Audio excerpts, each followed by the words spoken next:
한번 따라 하실까요? 하나님을 정확히 아는 신앙으로 무장하라. 우리가 하나님을 다 안다고 이야기하지만 정확히 알 수 없을 때도 있거든요. 하나님을 정확히 아는 신앙으로 무장하라, 이런 제목으로 말씀의 은혜를 나누려고 합니다. 예전에 선비들은 과거를 보려면 한양으로 올라갔죠. 우리 옛날 고전 드라마나 또는 고전 소설 속에서 보면 선비들이 정말 몇 달 걸릴 수도 있겠죠. 또 어떤 몇 날을 걸려서라도 한양으로 올라가서 과거 시험을 보았습니다. 한 선비가 정말 먼 길을 걸어서 한양으로 시험을 보러 이제 올라가게 됐습니다. 가는 도중에 날이 저물어서 한 산골 중턱에 있는 한 주막에 하룻밤을 묵게 됐습니다. 보통 주막이라는 것이 술도 팔고 또 나그네들이 그곳에 모여서 하룻밤 묵고 가기도 하는 그런 곳인데, 이제 밤이 어둑어둑해지고 자려고 하는데 주모가 갑자기 문을 뚝뚝뚝 두드리는 것입니다. 그리고 말하기를 불러드릴까요?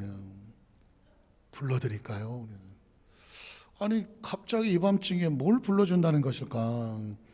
아마도 그 시절만 하더라도 나그네들이 많으니까 또 밤새 술을 먹기도 하고 하니까는 그 술을 따르고 시종을 두는 여인을 불러준다는 것일까?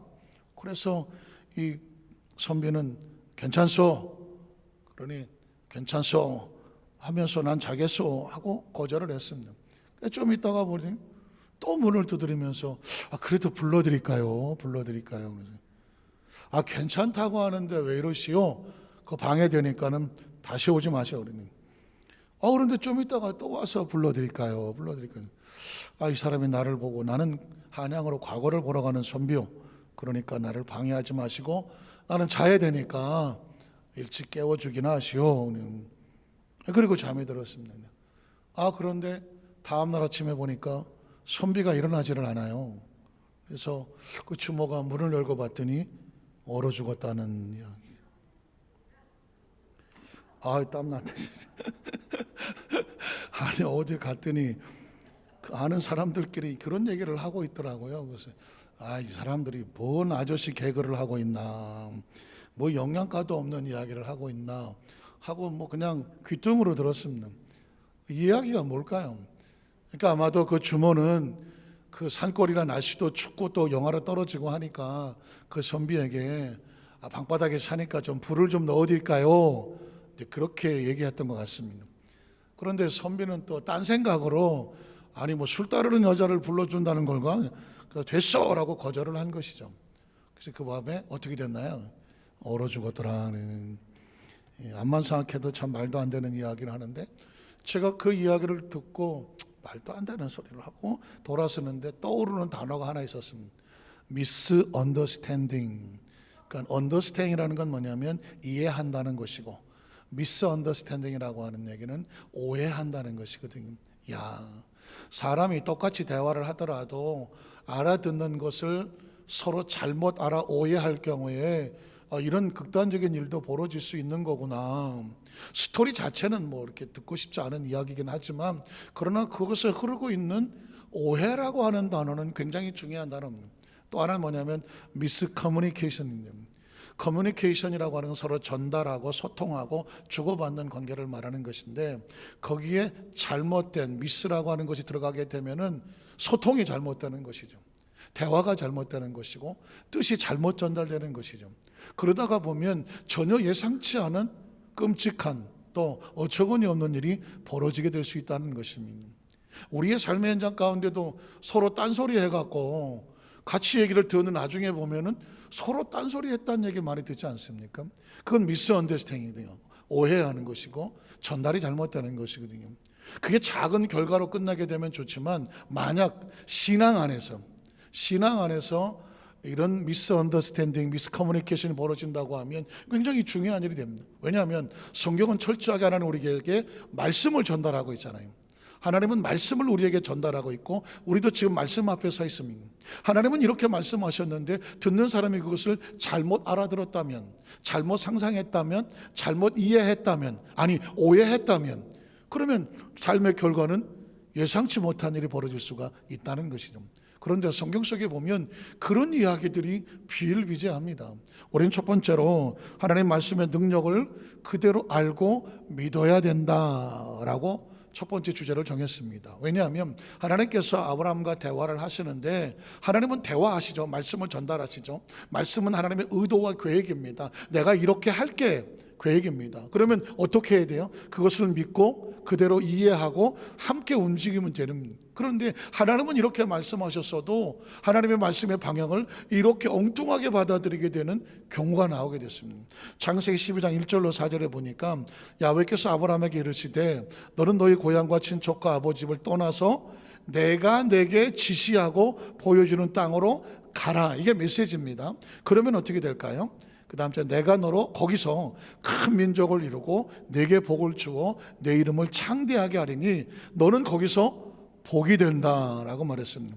너를 축복한 자 내가 복을 내리고 너를 저주한 자 내가 저주하리니 땅의 모든 족속이 네가 어떤 존재인지 잘 모르겠지 너로 말미암아 다른 사람이 복을 얻게 될 거야. 이게 하나님께서 아브라함에게 주시는 축복의 메시지입니다. 계획이죠. 의도죠. 그냥 그대로 받아들이면 되는 것입니다. 자, 그래서 그 다음 절에 보면 이에 아브라함이 무엇을 따라갑니까? 야훼의 말씀을 따라가고 무슨 뭐 별을 따라가고 달을 따라가고 하는 게 아니라 하나님이 전하신 말씀을 그대로 받아들이고 말씀대로 따라갔다는 것입니다. 뭐 롯도 그와 함께 갔으며 아브라함이 하란을 떠날 때 75세가 되었더라. 자, 그러면 따라갔으면 어떻게 됐을까요? 여러분 창세기 12장 10절에 보면 여러분 혹시 성경을 기억하실까요? 아브라함이 가보니까 그 땅이 기근이 심한 땅인 거예요. 그래서 아브라함이 거기서 고민을 하죠. 하나님께서 나를 그 땅으로 가면 거기서 복을 받고 거기서 창대하고 잘 될 거라고 말했는데 막상 가보니까 잘 되기는커녕 기근만 있네. 고민하는 거예요. 내가 잘못 알아들었나? 내가 오해했나? 아니면 하나님께서 나에게 실언을 하신 걸까? 하나님은 말씀하시고 책임을 안 지시는가? 그런 생각이 들면서 거기서 아브라함은 이렇게 말합니다. 하나님께서는 이렇게 말씀하셨지만 와보니까 하나님 말씀대로 안 됐네 이거. 그럼 어떻게 당장 내가 먹고 살아야 되니까 난 옛날 애굽으로 돌아가자 해서 아시는 것처럼 거기서 아내를 잃어버리게 되고 결국은 우여곡절 끝에 하나님께서 아브라함과 사례를 건져서 다시 가나안 땅으로 돌아오게 하는 사건이 있죠. 자, 이것처럼 하나님이 아브라함의 사건을 계속 이어나갈 때 보면 하나님이 말씀을 하시는데 그걸 어떻게 받아들이냐에 따라서 계속 충돌이 나요. 이 이야기는 결국 우리에게도 하시고 싶은 얘기가 있는 거예요.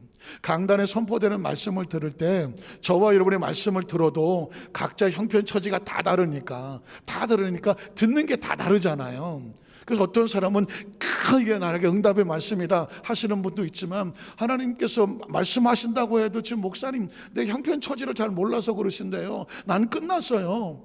나는 이제 더 이상 희망이 없어요. 사방을 돌아봐도 길이 없어요. 나는 이제 여기서 포기해야 되고요. 뭐 기도한다고 하더라도 기대가 없어요. 아마 각자 받아들인 게 다를 겁니다. 그래서 할 수 없어요. 나는 옛날 하던 걸로 다시 가야 돼요 하실 분도 계세요. 왜? 아브라함도 그랬으니까. 자, 그럼 이런 아브라함과 하나님은 어떻게 바꿔놓으실까요? 그 다음 창세기 15장 1절에 보니까 이후에 야훼의 말씀이죠. 하나님은 우리에게 나타나시는데 무엇으로 나타나시더라? 말씀으로 항상 하시죠. 사람도 사람 간에 뭘로 대화합니까? 말로 대화하잖아요. 내가 가지고 있는 의중을 저 사람에게 전달하려면 말로 전달해야 되지 않겠습니까? 제가 몸짓도 하지만 몸짓을 뭐라고 말하면 body language라고 말하거든요. 이 몸짓도 언어거든요. 말이에요.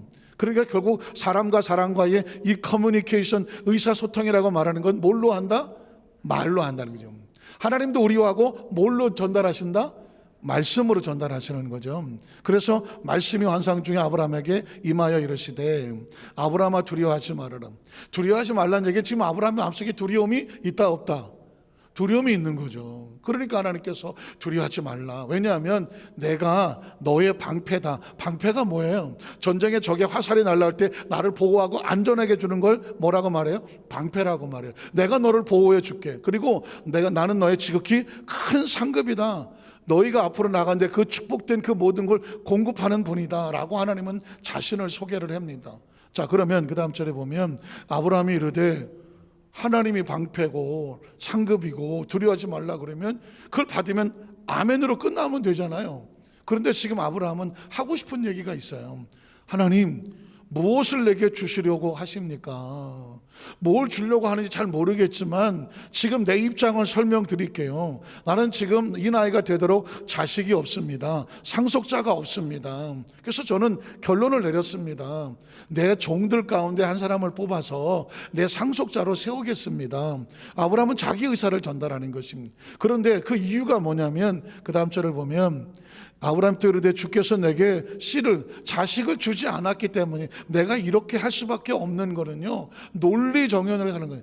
이유가 있어요. 뭐냐, 하나님 나에게 자식을 주지 않았기 때문에 내가 내 마음대로 자식을 만듭니까? 못 만들잖아요. 하나님이 안 주셨기 때문에 어쩔 수 없이 하나님의 뜻인가 보다 하고 내 마음대로 선택을 해서 종 중에 하나 상속자를 결정했습니다. 그러니 나는 틀리지 않았습니다. 이 얘기를 하는 것이죠. 그러면 하나님께서 그래 네 말이 맞다, 네가 하고 싶은 대로 왜 그렇게 하십니까? 아니거든요. 하나님은 하나님의 뜻을 끌고 가시는 분입니다. 그래서 그 다음 절에 뭐라고 말하냐면 아야의 말씀이 그의 이마에 이르시되 아니다마 그 사람이 내 상속자가 아니야. 내가 너한테 하고 싶은 얘기는, 내 메시지는 너의 몸에서 날짜가 내 상속자가 되는 거야. 네가 어디서 누구 데려다가 상속자 세우는 게 아니고, 지금 하나님은 하나님의 메시지를 전하고 있고 아브라함이 잘못 해석해서 다른 걸 하니까 수정을 시키고 있죠. 그래서 하나님의 사람들은 하나님의 말씀을 끊임없이 듣는 이유가 뭐냐, 혹시 내가 잘못 이해하고 또는 잘못된 생각이나 잘못 계산해서 하나님의 방법을 떠난 것을 말씀을 듣고 뭐한다? 수정하는 것이죠. 고치는 것이죠. 돌아오는 것이죠. 다시 확인하는 것이죠. 그래서 내 상속자가 되리라 하시고 그를 이끌고 밖으로 나가서 이르시되, 이게 너무너무 감사한 거예요. 하나님께서 너 내 말도 안 듣고 징계하고 심판하는 것이 아니라 아브라함의 시야를 열어주는 것입니다. 네가 장막의 텐트 안에 있으니까 환경을 보고 나이 많은 나이 많은 내 마누라 사례, 그리고 내 자식이 없는 내 형편, 내 여건을 계산해 보니까 내 100살 같이 살아보니까 이게 안 되는 건 안 되는 거고, 이게 그냥 언감생심, 이건 생각도 하지 말아야 되는 건 생각도 하지 말아야 된다라고 사람은 고정관념이 있거든요. 그러니까 하나님께서 너 그 고정관념에서 나와서 하늘의 별을 바라봐. 이건 뭐냐, 땅에 머리를 숙였던 아브라함에게 시선을 들어서 하늘을 바라보는 거지. 한번 따라, 하늘을 바라보라. 하늘을 바라보라. 사실 크리스찬은 땅을 바라보는 사람이 아니라 어디를 바라봅니까? 하늘을 바라보는 사람이에요. 사방이 막힐 때 어디를 바라보라? 오방을 바라보라. 오방. 한번 따라, 오방. 크리스찬에게는 오방이 있어요. 참, 제가 미국에 선교사 나가기 전에 여의도 순복의 바울 성전에서 설교를 할 때 있었습니다. 설교할 때 비가 옥수같이 쏟아지는 1999년 7월 정도 생각이 되어지는데, 그때 설교 도중에 하나님의 감동을 주셔서 크리스찬은 사방이 막혀도 절망하지 마라, 오방이 있다. 혹시 여기 가운데 나중에 교회를 개척해서 목회를 하실 분이 계시면 교회 이름을 제가 하나 지어주겠다, 오방순복음교회. 그랬더니 제 기억에 오른쪽 저쪽 끝에서 어떤 여자 성도님이 한 분이 아멘 하더라고요. 그러니까 바울선지자 다 웃었지. 오방순복음교회 듣느니 오방떡은 들어봤지만 오방순복음교회 처음 들어보잖아요. 근데 저 뒤에서 아멘 했단 말이에요. 나도 깜짝 놀랐지. 설마 거기 아멘 할 줄 몰랐지. 그래서 다 같이 막 박수 쳐주고 끝났는데, 제가 미국에 LA 가서 선교사를 하다가 한 몇 개월인가 지났을까요? 누가 저를 찾아왔어요. 찾아와서 목사님 저 인사드리러 왔습니다. 그랬더니 예, 누구세요? 했더니 혹시 기억하세요? 바울성전에서 목사님 오방순복음교회 기억나죠? 했더니 저 손들었던 사람이에요. 아멘 했던 사람이에요. 하나님께서 인도해 주셔서요, 지금 LA 코리아타운에 와서 얼마 전에 교회를 개척했어요. 교회 이름이 뭐게요? 오방순복음교회. 참 세상에, 아니 한국에서 개척할 수도 있고 뭐 어디 다른 데 갈 수도 있잖아요. 제가 LA 있는데 LA 그 코리아타운에 한 1시간 정도 거리에 거기서 교회를 개척해갖고 교회 이름이 오방순복음교회라고 명함을 들고 저를 찾아와서 저예요. 이야, 신기하더라고. 근데 그게 어떻게 들리냐면 너는 그렇게 말씀으로 설교했지, 그리고 그게 그때 아멘 했지만 너 된다고 믿었어? 솔직히 제가 100% 믿으시는 잘 보내니 말씀대로 된다 그러잖아요. 저는 지금 여러분에게 설명, 아마 그 교회는 지금도 있을 거예요. LA 코리아타운에 아직도 있을 거예요. 오방순복음기. 사방이 막히면 오방. 지금 아브라함이 사방이 막혔잖아요. 이것도 막히고 이것도 막히고 이것도 막히고 이것도 막. 그래서 하나님 나 안 돼요 이러고 있잖아요. 그랬더니 끌고 나가서 하나님께서 어디 쳐다봐라. 오방이죠. 오방. 사방만 있지 않아요. 크리스천은 오방이 있는 거예요. 오방이 어디예요? 하늘인 거죠. 동서남북 떠나 하늘인 것입니다. 그래서 어떻게 하늘에 무뼈를 셀 수 있나 보라. 또 그에게 이르시되 내 자손이 이와 같을 거니. 하늘을 쳐다보니까 막 별들이 무궁무진한데 셀 수가 없잖아요. 그러니까 어떻게 상상할 수가 없는 거죠. 하나님의 역사는 우리에게 상상을 초월하시는 것이죠. 자, 그래서 그 다음 절에 보면 뭐라고 말합니까? 아브라함이 하늘을 쳐다보니까 믿음이 생기는 거예요. 한번 따라하세요. 땅을 쳐다보면 한숨인데 하늘을 쳐다보니 믿음이 생긴다는 거죠. 오늘 여러분은 지금요 사람 앞에 나와 있지 않아요. 사방을 보려고 나와 있지 않아요. 하늘을 보려고 나와 있고요, 하나님의 세계를 보려고 나와 있습니다. 말씀을 들을 때 믿음이 생기는 거죠. 말씀을 들을 때, 크리스천은요 말씀을 들으면서 믿음으로 생기고, 그 믿음은 그리스도 예수로 말미암는 것이고요. 크리스천은 하나님께서 의롭다고 하시는 것은 몸을 깨끗하게 씻고 평소 착한 일을 많이 해서 의로워지는 게 아니라 하나님이라는 존재를 믿는 것 자체가 하나님의 의라고 말하는 것입니다. 제가 한번 그런 생각을 한 적이 있어요. 도대체 하나님께서 우리에게 뭘 원하실까? 뭘 원할 것 같아요? 내가 하나님 앞에 뭘 하면 하나님이 아이고 이뻐 죽겠다 그럴 것 같아요. 내가 도대체 뭘 하면 하나님이 야 너 나한테 큰 도움 됐다야 그럴 것 같아요. 하나님은 전능하신 하나님인데 우리가 하나님 앞에 뭘 해드린들 하나님께서 아이고 내가 힘들었는데 너 때문에 아주 야 잘됐다 그러겠습니까? 전능하신 하나님 앞에 하나님은 도움이 필요 없으신 분이잖아요. 그런데 한 가지 하나님이 깜짝 놀라는 건 뭐냐면 피조물인 저와 여러분이 하나님이라는 존재를 인식하는 거예요. 이 피조물 육체를 가진 존재가 영적인 하나님의 존재를 믿어드리는 거예요. 하나님의 존재를 믿고 그의 능력을 믿고 말씀을 믿고 그가 주시는 약속을 믿는 것 자체가 하나님 볼 때는 너무 이쁜 거죠. 저는 아직 할아버지가 안 돼봐서 모르겠는데요, 어떤 분이 그러더라고요. 손주가 났는데 이게 자기한테 할아버지라고 그러더래. 할아버지. 근데 그렇게 좋더래. 그렇게. 근데 그 옆에 권사님한테 물어봤더니 안 그랬대. 그냥 뭐 그랬다는 거예요. 그런데 자기는 어떻게 들었냐면 아이고 이 손주가 나한테 할아버지라고 불렀다고. 아이고. 자기 존재를 인지했다는 것에 대해서 깜짝 놀라시더라고요.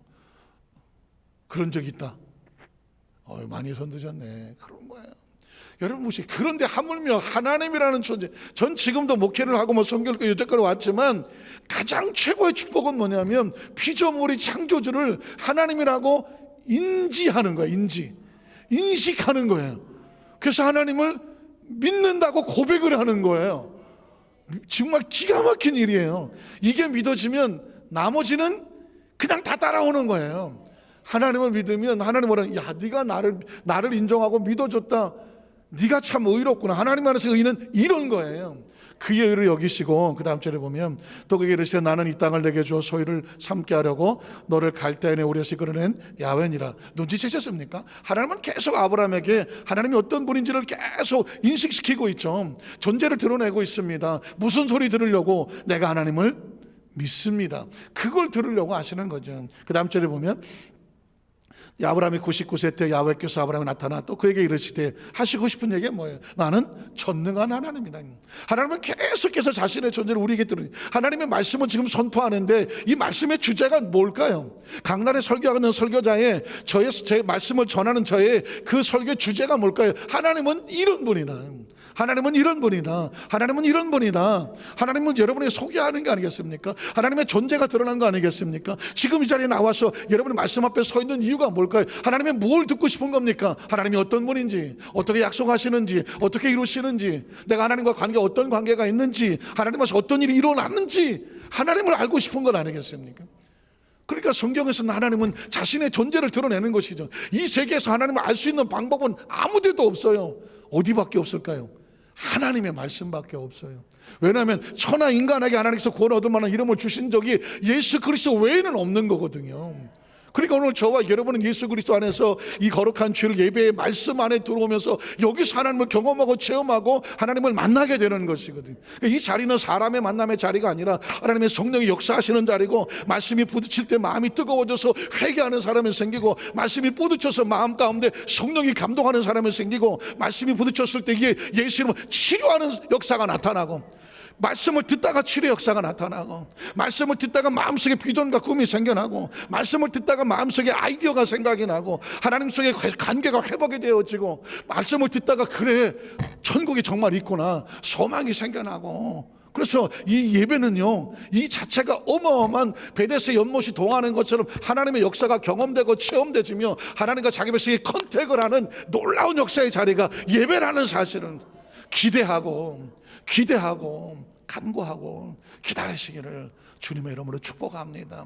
강단에서는 저 자신도요, 제가 말씀을 설교를 머리로 구상하겠습니까? 머리로 여러분에게 좀 설교하고 있다 생각합니까? 저 자신 예전에는 설교를 할 때 A4 8장을 갖다가 머릿속에 다 외웠어요. 정확하게 8개 외운 거를 갖고 그대로 설교를 했어요. 처음에 시작을 할 때는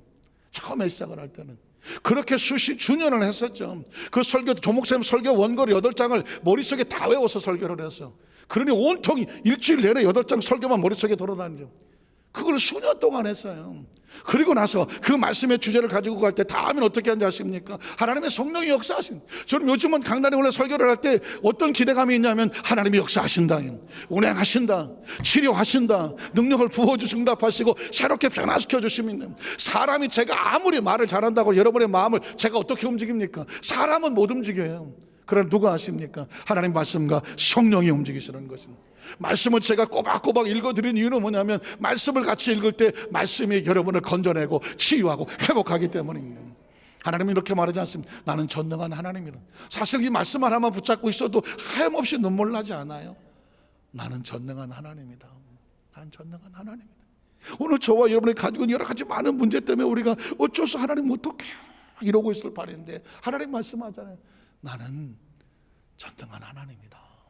내게 부족한 건 없다. 내게 안 되는 건 없다. 그게 메시지인 거거든요. 그래서 어떻게 하라고요? 너는 내 앞에서 행하여 완전하라고. 뭐가 완전하고? 그냥 하나님을 믿어드리면 되는 거예요.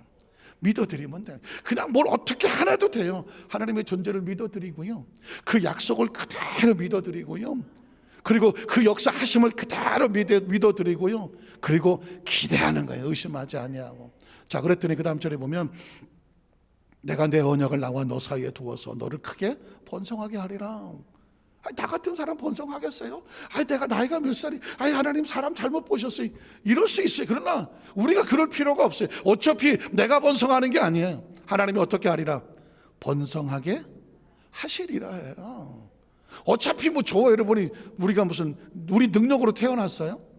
우리 능력으로 지금까지 살아왔느냐고요. 전 사고하기를 좋아해요. 생각하기를 좋아하고요. 무조건 믿어라고 하고 싶지 절대로 하지 않아요. 어려서부터 예수 믿고 어려서부터 신앙생활을 했기 때문에 무조건 믿어라가 안 돼요. 무조건 믿었어요, 저는.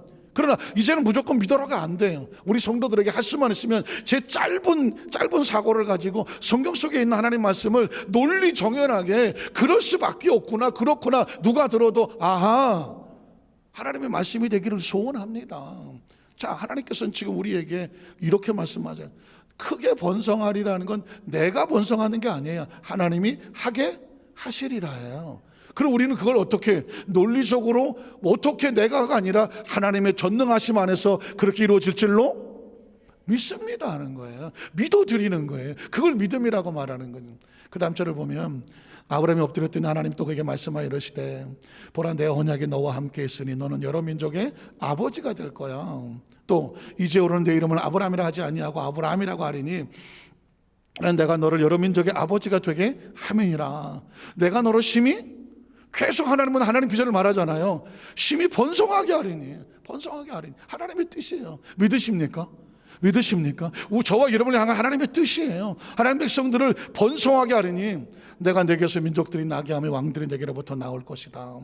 내가 계속 약속이죠. 나와 너 및 네 대 후손 사이에 세워서 영원한 언약을 삼고 너와 네 후손이 뭐가 되리라? 무슨 하나님? 전능하신 하나님이 되리라. 그 다음 절을 보면 내가 너와 네 후손에게 내게 거리와는 이 땅 곧 가나안 온 땅을 주어서 영원한 기업이 되고 나는 또 그들의 뭐가 되리라? 전능하신 하나님. 그러니까 하나님은 지금 혹시 눈치채셨습니까? 하나님은 우리에게 뭘 하고 싶어 하냐면 자신이 어떤 존재인지, 우리를 향해서 어떤 마음을 갖고 계시는지, 우리를 어떻게 정말 어떻게 하고 싶어 하시는지 크게 번성해서 너를 통해서 수많은 민족들이 늘어나고, 그래서 그를 통해서 하나님의 아주 무궁무하신 영원하심이, 전능하심이 전달되기를 원하시는 하나님의 절절함이 보이지 않아요? 저 성경을 읽으면 하나님의 이 절절함이 보여요. 그 절절함이 느껴지기 때문에 여러분에게 절절하게 설교를 할 수밖에 없는 거예요. 여러분 마음의 문을 여셔서 하나님 나를 얼마나 사랑하시는지, 얼마나 귀히 여기시는지, 얼마나 우리를 포용하시는지, 안고 가시는지, 나를 향한 계획을 갖고 계시는지, 아유 내가 이렇게 힘든데, 아유 내가 이렇게 연약한데, 난 그럴 자격도 없는데, 아유 내가 뭘 우리 스스로를 바라보지 말고 오방을 바라보고 하나님이 하실 것을 믿고 믿어주라는 것입니다. 그러면 어떻게 한다? 하나님이 하신다는 것이죠. 계속 이어가겠습니다. 그 다음 하나님이 또 아브라함에게 이르시되 내 아내 사라의 이름을 사리라 하지 말고 사라라 하라. 내가 그에게 복을 주어 그가 내게 아들을 낳아 주게 하며 내가 그에게 복을 줘 그를 여러 민족의 어머니가 되게 하리니 민족의 여러 왕이 그에게서 나타날 것이다. 아브라함이 엎드려 웃으며 마음속으로 이르되, 계속 이어갈까요? 100세 된 사람이 어찌 자식을 낳을까? 사람 90세니 어찌 출산하리요? 하고 아브라함이 하나님께 아뢰되 이스마엘이나 하나님 앞에 살기를 원하나이다. 저는 이 아브라함의 고백을 읽을 때마다 누구 모습 같아요? 저와 여러분의 모습 같잖아요.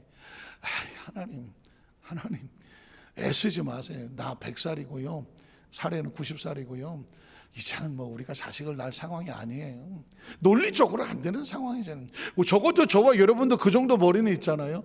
성경을 처음 읽는 사람은 아마 이렇게 보면 뭐야 이거 무슨 90세 100세 무슨 자식 이야기가 나오고 말도 안 되는 뭐 신화야 전설이야 이럴 거라면, 왜? 우리 머리로 판단을 하니까. 그 당시 아브라함도 본인도 그랬어요. 아니 차라리 내가 첩을 통해서 낳은 거 하나 있는데 그냥 걔나 잘 되기 원합니다. 이게 논리적으로 맞고요, 이게 합리적이에요. 그런데 여러분 하나님의 의도는 어떤지 아십니까? 그 다음 절을 보면 하나님이 이르실 때 아니라, 하나님은 하나님의 계획을 끌고 가시지 사람과 타협하지 않아요. 네 안에 사라가 내게 아들을 낳으니 너는 그 이름을 이삭이라고 하라. 내가 그와 내 언약을 세우리니 그의 후손에게 영원한 언약이 될 것이다. 그 다음 절 가볼게요. 야훼께서 말씀하신 대로, 결국 어떻게 됐을까요? 하나님 말씀하신 대로 사라를 돌보셨고 말씀하신 대로 사라에게 행하셨으므로 어떻게 됐을까요? 사라가 임신하고 하나님이 말씀하신 시기가 되어 노년의 아브라함에게 뭘 낳았어요? 아들을 낳았으니 그 이름이 뭐예요? 이삭이죠. 이삭. 말씀하신 대로 행하셨고 또 말씀하신 대로 일하셨고 그리고 말씀하신 시기가 되어서 이삭을 낳게 하셨다는 겁니다. 이건 생명이 난 게 아니라 하나님은 말씀하신 대로 일하시고 말씀하신 대로 행하시고 말씀하신 대로 열매 맺게 하시고 그리고 말씀을 우리 가운데 체험하게 하시는 거예요. 믿으시면 아멘 하시기 바랍니다. 이걸 우리에게 메시지로 주는 거예요. 환경과 여건에 상관없이 하나님이 일하시고자 하면 하나님의 말씀대로 믿어주라. 그러면 그대로 된다는 것입니다. 사실은 저는 지난 한 몇 개월 전에 우리 교회 형제 중에 하나가 그 보컬 트레이닝을 하는 보컬 트레이너가 있었어요. 그래서 저도 찬양을 좀 더 많이 잘하고 싶어서 또 보컬 트레이닝 어떻게 하는 건가 궁금하기도 하고, 그래서 제가 한 몇 개월, 한 2, 3개월 같이 보컬 트레이닝을 받아본 적이 있어요.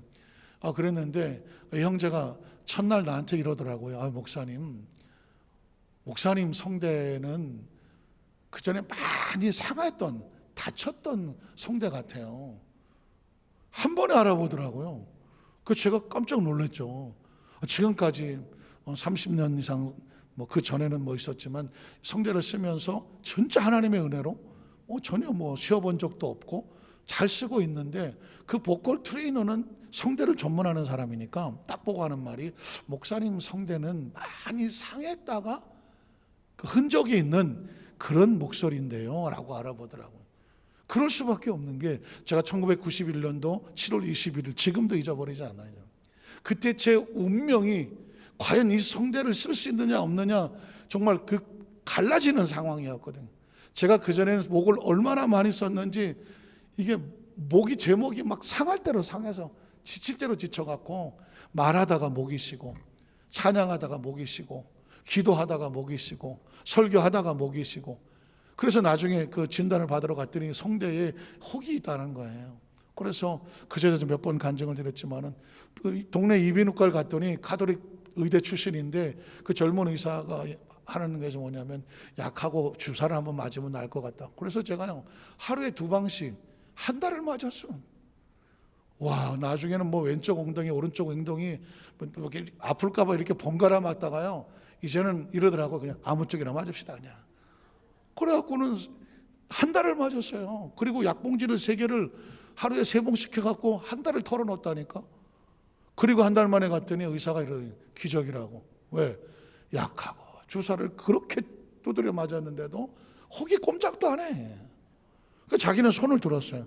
그래서 어떻게 하냐면, 강남 세브란스나 연대 세브란스 병원에 자기 선후배들도 있으니까 소개시켜줄 때는 병원에 가서 수술을 하라는 거예요. 연대 세브란스 병원에 갔어요. 그것도 중간중간 누가 다리를 놔줘서 갔더니 홍모 박사가 한 번에 얘기하더라고. 뭐 하시는 분인지 모르겠지만 직업병이 왔고, 이 성대 혹은 이거는 잘라내는 수밖에 없다고 그러더라고. 근데 문제가 뭔지 아십니까? 수술하다가 피가 너무 많이 나왔고 성대 수술을 중단하는 수도 있고, 그리고 수술을 하고 나면 한 달 동안 말을 못하고, 그리고 수술하고 나서 말을 할 수 있는 확률은 50%야. 이야, 이게 만만한 게 아니더만 이게. 그래도 어떡하겠습니까? 지금 말을 할 수가 없는데. 그래서 제가 수속을 다 받아서 수술하기로 하고, 그리고 교회는 이제 한 달 휴가를 받아서 말을 못 한다니까 2주 병가를 내고 2주는 교육자 휴가를 해서 한 달을 해놨단 말이에요. 이제 내일이면은 병원에 가야 돼요. 병원에. 야, 근데 제 마음이 아브라함 마음 같은 거예요. 하나님, 내가 목회자예요. 설교하고 기도하고 찬양 인도하고 기도 인도하고, 그 맨날 그 여의도 철야 그 인도하고 철야 기도 인도 당번하고, 기도원 가면은 그 1시간 2시간씩 찬양 인도 기도 인도 하고, 제가 뭐 이 목을 다른 데 썼습니까 하나님? 근데 왜 지금 혹이 생겨서 말을 못 하잖아요. 하나님이 안 고쳐, 똑같은 거예요. 아브라함하고 하나님이 안 고쳐 주시니 내가 다른 방법이 없어서 의사한테 치료받을 수밖에 없고요.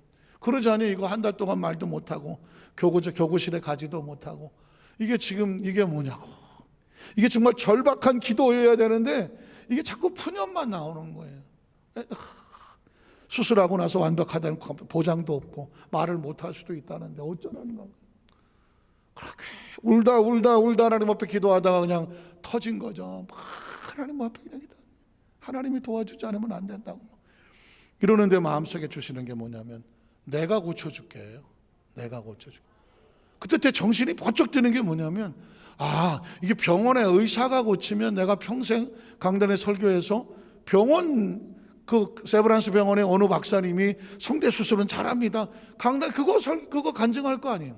그런데 하나님이 고쳐주시면 내가 평생을 이 목을 쓰는데 하나님이 고치셨다고 간증하지 않겠습니까? 그러고 나니까 내가 마음에 용기가 생기더라고. 하나님, 그래요, 하나님이 고쳐주세요. 기도 끝나고 나는데 걱정이 뭐예요? 그렇게 어렵게, 그리고 세브란스에 있는 그 연대 세브란스 홍모 박사님이 미국에 가기란 날짜도 딜레이 시켜놓고 제 수술 때문에 잡혀 있는 건데, 그래서 정말 죄송하기도 하고 어떻게 하기도 좀 두려운 마음으로 전화를 했어요. 연대 세브란스 병원에. 사실 상황이 이래서 제가 수술이 좀 어려울 못 갈 것 같은데 괜찮을까요? 어떻게 할까요?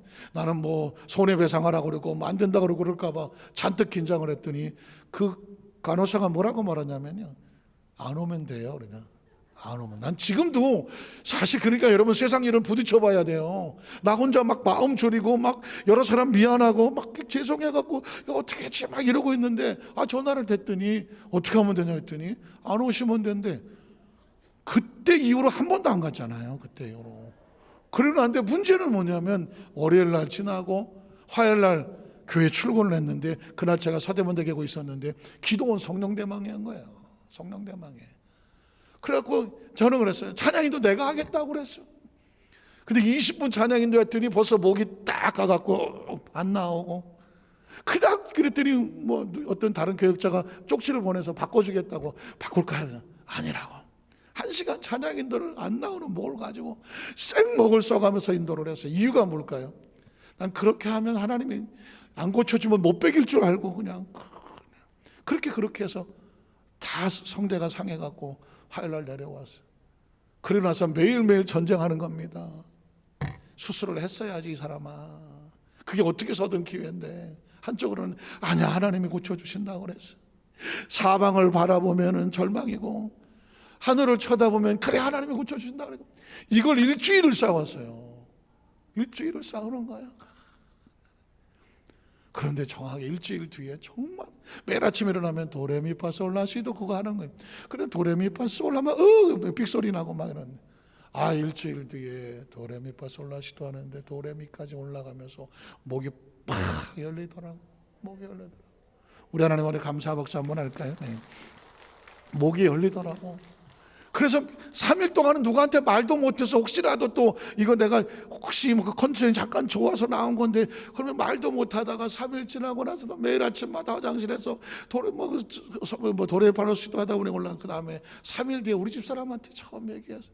그리고 그 이후에 지금까지 딱 30년 됐더라고요. 2021년이니까 30년 동안에 성대가 쉬어본 적이 없고 너무 피곤해 지치면 몸이 좀 가라앉더라도 다음 날이 회복이 되고 지금까지 하나님 30년을 쓰게 하셨어요.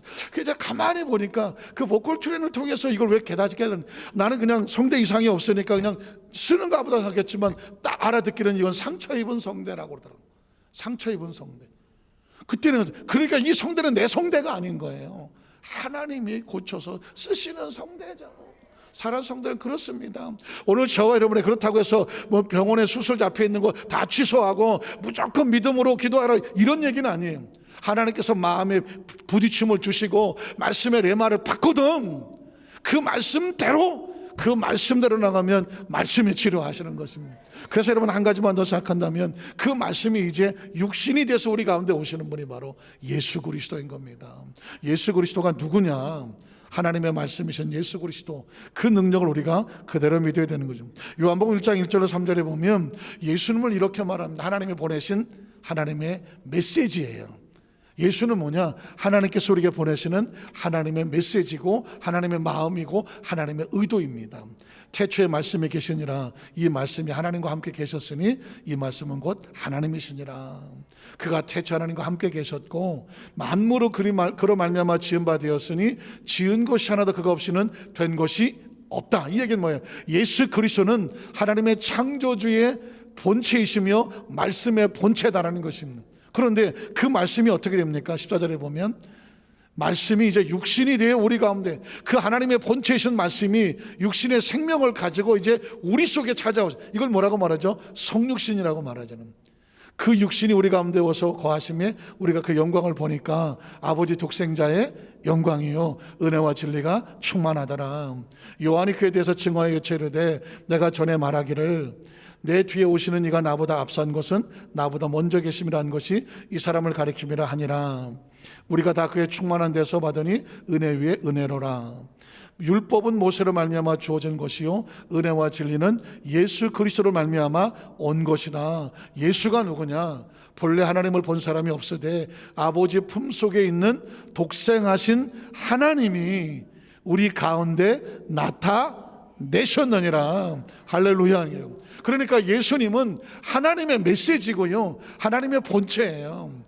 예수님의 말씀을 들으면서 우리를 향하신 하나님의 이런 의도가 있구나, 예수를 통해서 무엇을 안다? 하나님의 의도를 알게 되는 거죠.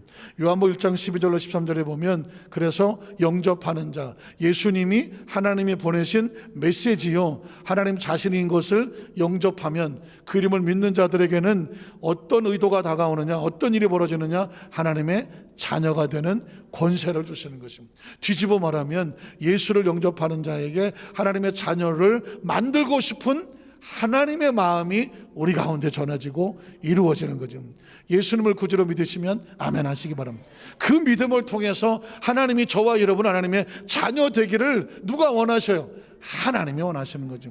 요한복음 3장 16절로 18절을 보면, 그래서 하나님이 세상을 이처럼 사랑하사 독생자를 주셨어. 그럼 뭐가 있으면 의도가 있잖아요. 예수님을 왜 주셨을까?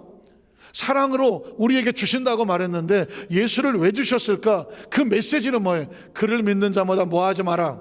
멸망하지 마라. 그를 믿는 자마다 어떻게 되라? 영생을 얻게 하려 하심이라는 거죠. 이제는 예수님을 보면 예수를 그냥 종교적인 대상, 그냥 4대 성현, 이런 그런 추상적으로 보는 것이 아니라 예수님을 통해서 정확하게 하나님의 의도를 예수님이 이렇게 행하시는 걸 보니까 하나님이 나를 향해서 이런 생각을 갖고 계시는구나. 예수님께서 이렇게 말씀하는 걸 보니까 하나님이 나를 향해서 예수님을 통해서 이걸 깨닫게 해주시는구나. 예수를 통해서 하나님을 알게 되는 것이죠. 그 다음 절에 보면 마태복음 16장, 그래서 예수님께서 우리에게 예수님을 정확히 아는지 물어보는 거예요. 예수께서 빌립보 가이사랴 지방에 이르러 제자들에게 물어 이르시되 사람들이 인자를 누구라고 하느냐? 더러는 침례 요한, 더러는 엘리야, 어떤 에레미야나 선지자 하는, 전혀 예수님하고는 지금 다른 얘기를 하고 있는 거죠. 이게 의사소통이 이렇게 중요한 거예요. 나를 뭐라고 말해? 딴 얘기를 하잖아요. 예수님께서 그럼 너희는, 그 다음 절에 보면 너희는 나를 누구라고 생각하느냐 묻는 거죠. 그랬을 때 제자들이 다 말을 못했지만 시몬 베드로가 한 방을 터뜨리죠. 이르되 주는 그리스도시요 살아계신 하나님의 아들입니다. 예수님을 정확하게 그 본체를 고백한 거죠. 그랬더니 예수님께서 뭐라고 말씀하십니까? 예수께서 대답하여 이르시되 바요나 시몬아, 내가 뭐가 있다? 복이 있다. 인생의 최고의 축복은 뭐냐면 하나님이 누구인지를 알고 예수 그리스도가 누구인지를 정확히 아는 거예요.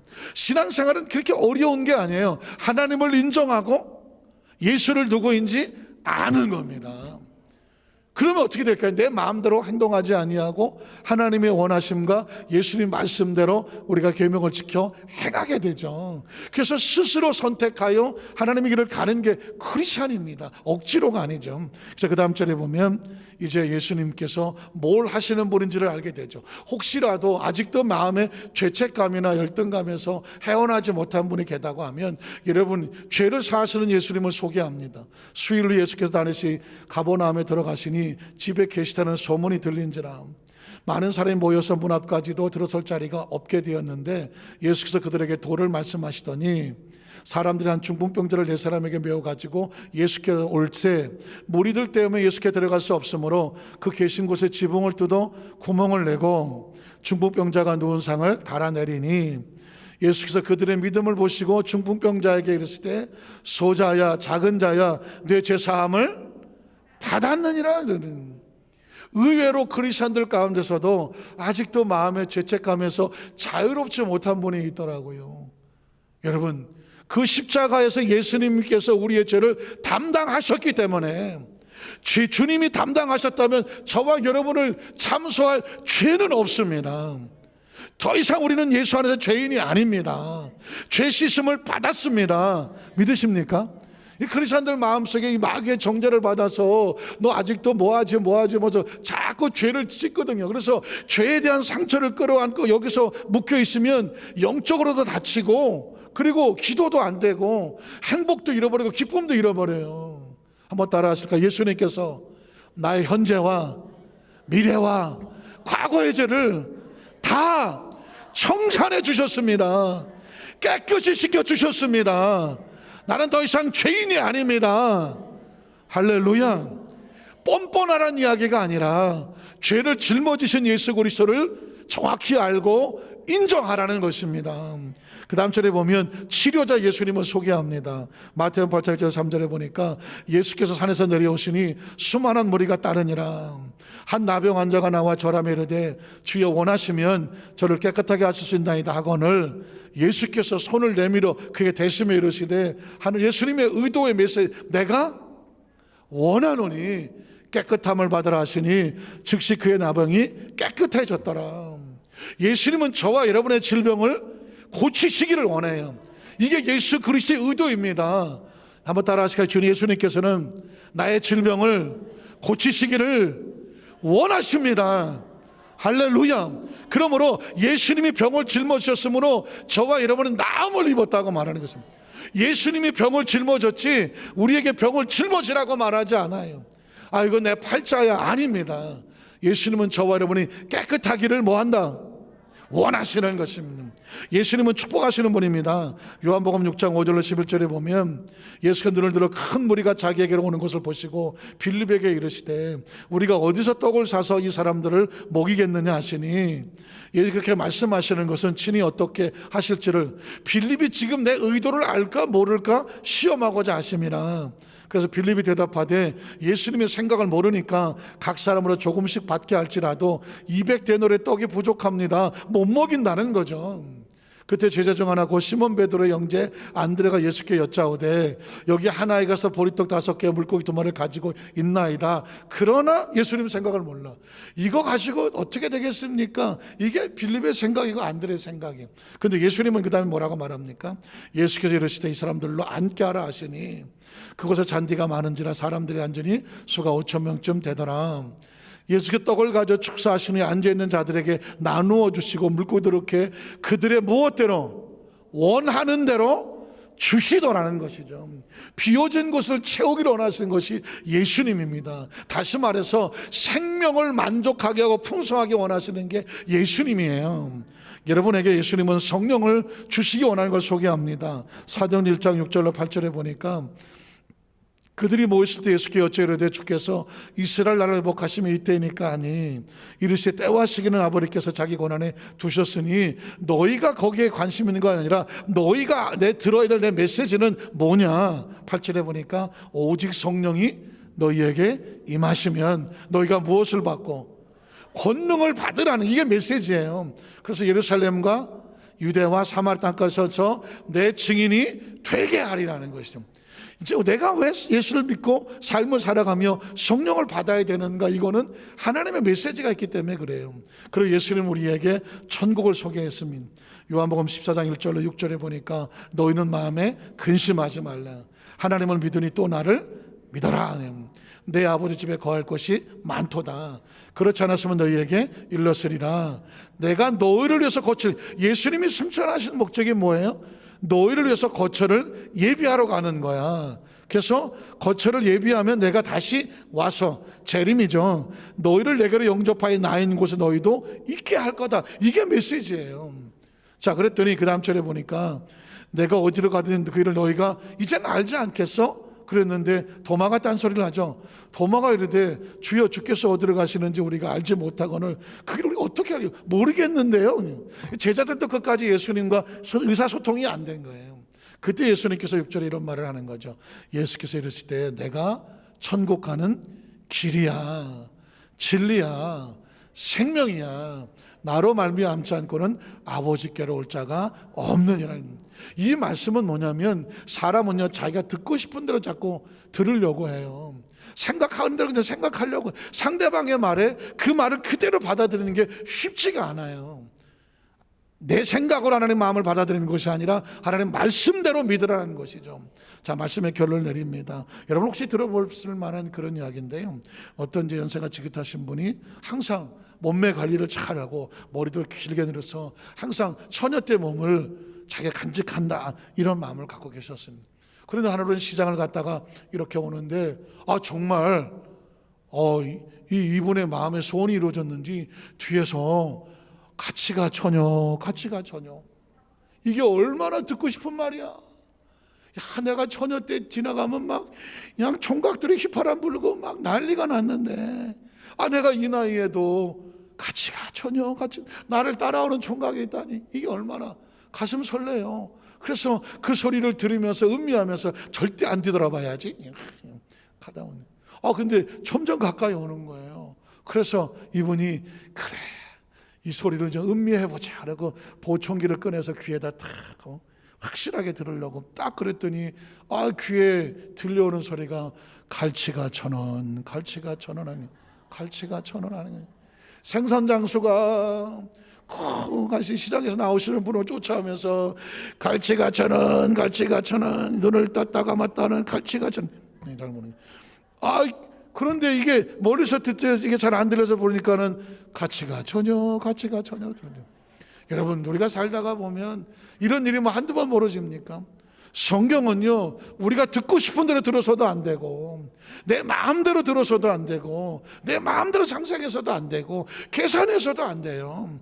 하나님의 말씀대로 듣고 말씀대로 믿으면 하나님은 말씀대로 행하시더라. 매 순간 저와 여러분이 말씀대로 붙잡고 말씀대로 행해서 하나님이 말씀대로 행하시는 말씀의 축복의 주인공이 되기를 주님의 이름으로 축원합니다. 기도하겠습니다. 하나님 아버지 감사합니다.